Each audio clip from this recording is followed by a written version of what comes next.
Off-season for the Detroit Tigers, and I wanted to do a couple videos on some players that I want the Tigers to go for in the off-season. The first player I want is Robbie Ray. We actually had him back in 2014, so we'll look at his pitch mix then compared to now. For this season, though, he was 13-7 with a 2.84 ERA. 32 games started, so he started all of his games. He has been used out of the bullpen, but not very much. 193 innings with 250 strikeouts. That's absolutely ridiculous. He's a lefty, so that'll bring some mix to our 5 starting pitchers. 1.04 whip, so that's really impressive as well. He's 6'2", 215 pounds. He's 30 years old. He signed a 1-year, $8 million contract this year with the Blue Jays. So this year will be a high-paying year, a big contract. He'll probably want 5-6 years at the very minimum. We can take a look here at the Toronto Blue Jays salary. So they have a pretty big salary for the next couple years. They're paying Springer and Hyun-Jin Ryu over $20 million. $30 million for Springer actually next year. They also have Grichuk for $10 million. They have Gurriel for $5 million, and then they have to re-sign Simeon, Steven Matz, and of course Robbie Ray. So they might be letting one of those guys go. I'm hoping they're going to let Robbie Ray go because he's going to be wanting at least, I'd say, 15, 16 mil a year at the very minimum, especially if he wins the Cy Young. He may be even wanting a lot more than that. So they might just re-sign Steven Matz and try to go for Simeon again because he's also going to want a big deal. If they want to keep that lineup extremely stacked, they're going to want to keep Simeon. So maybe Robbie Ray can fall to us. I'm hoping we can get 2 starting pitchers this year, 1 lefty and 1 righty. So if we could get Verlander and him, that would be awesome. But back to Robbie Ray, we can look at some of his highlights with the Tigers back in 2014. So this is from his first start, his first MLB win. Take a look at one of his pitches there. Here's the curveball. Nice drop. There's the fastball. It's about 90 miles an hour back in the day. He kept it a little slower, like 90, 92. And then as he's progressed, it's about 94, 95 nowadays. So pretty embarrassing play right there by Kinsler. But he gets out of the inning only giving up 1 run with bases loaded, no outs. So pretty impressive day from him.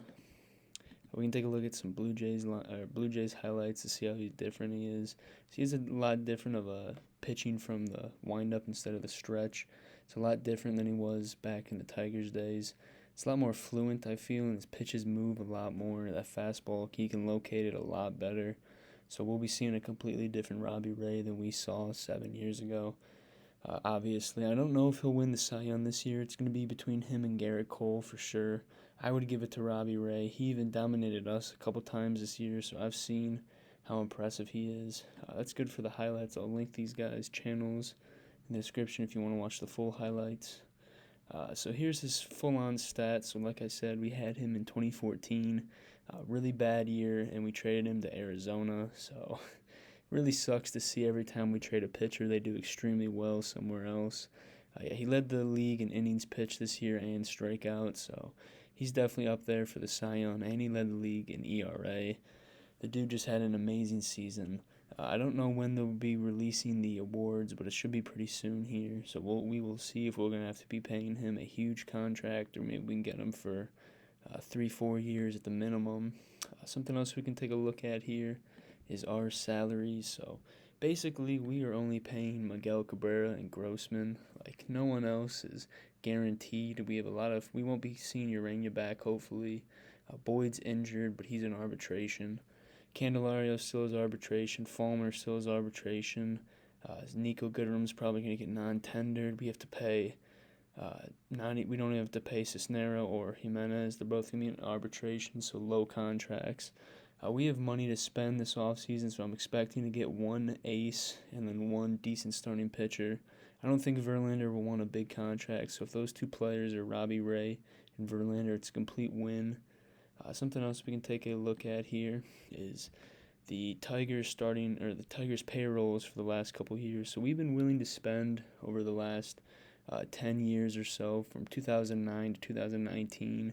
We spent over $115 million pretty much every season, a little bit low in 2011, but we almost spent 200 mil for 2 seasons in a row. So the Illiches will pay. We only had it at about 80 million this year, so that's definitely going to go up, and we're going to be losing a couple of these bad contracts like Urania. We probably won't be seeing Willie Peralta back, to be honest, which sucks because he's going to be wanting a big contract. I'm hoping we will, but something else we can take a look at here is the Blue Jays' salaries.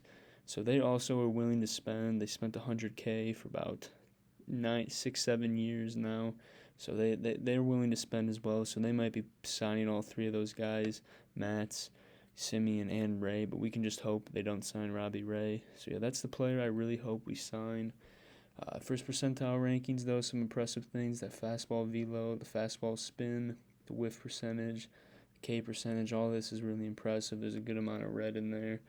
I think he'll be an ace for us for at least 2-3 years at the very minimum, and possibly the entire 5-6 year contract that I hope we give him.